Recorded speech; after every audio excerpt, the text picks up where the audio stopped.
দ্বিতীয় বিশ্বযুদ্ধে জার্মান নাৎসির বিরুদ্ধে বিজয়ের ৮০ বছর পূর্তি উদযাপন করছে রাশিয়া। স্থানীয় সময় শুক্রবার সকালে দেশটির রাজধানী মস্কোর রেড স্কোয়ারে বিশাল সামরিক প্রদর্শনীর মাধ্যমে অনুষ্ঠিত হয় ভিক্টোরি ডে প্যারেড। এবার ভিক্টোরি ডে প্যারেডে অংশ নিয়েছে ১৩টি দেশের সেনাবাহিনী। দেশগুলোর মধ্যে সাবেক সোভিয়েত রাষ্ট্রের পাশাপাশি রয়েছে চীন, মিশর, ভিয়েতনাম ও মিয়ানমার। সশরীরে উপস্থিত হয়ে কুচকাওয়াজ প্রত্যক্ষ করেন রুশ প্রেসিডেন্ট ভ্লাদিমির পুতিন। তার সঙ্গে যোগ দেন বিশ্বের বিভিন্ন দেশের রাষ্ট্র ও সরকার প্রধান সহ হাজার হাজার অতিথি।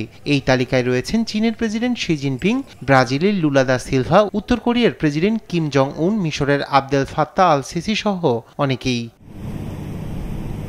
বিজয় দিবসের ঐতিহ্যবাহী ভাষণে পুতিন বলেন, দ্বিতীয় বিশ্বযুদ্ধের প্রকৃত বিজয়ীদের অপবাদ দেওয়ার প্রচেষ্টা চালিয়ে যাচ্ছে কিছু দেশ।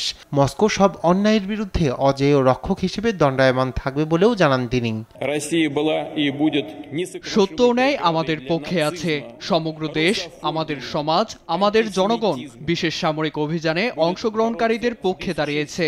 আমরা তাদের সাহস ও দৃঢ়তা এবং সেই চেতনার শক্তির জন্য গর্বিত, যা সর্বদা আমাদের কেবল বিজয় এনে দিয়েছে। রাশিয়ার নাৎসিবাদ, রুশোফোবিয়া ও ইহুদি বিদ্বেষকে সমর্থনকারীদের বিরুদ্ধে এক অজেয় রক্ষক হিসেবে দণ্ডায়মান থাকবে। পুতিনের ভাষণের পর দ্বিতীয় বিশ্বযুদ্ধের T-34 ট্যাঙ্ক সহ প্রায় ২০০টি ট্যাঙ্ক প্রদর্শনীর মাধ্যমে সামরিক কুচকাওয়াজ শুরু হয়।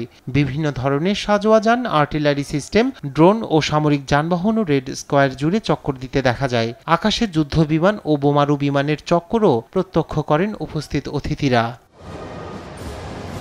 এদিকে রাশিয়ার সেনাদের সঙ্গে রেড স্কোয়ারে মার্চ করা ১৩ দেশের সেনাদের বিরুদ্ধে সতর্কবার্তা দিয়েছে ইউক্রেন।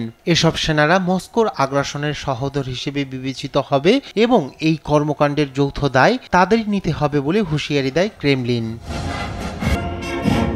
রায়হান কবির শুভ্র, নিউজ ডেস্ক, দেশ টিভি।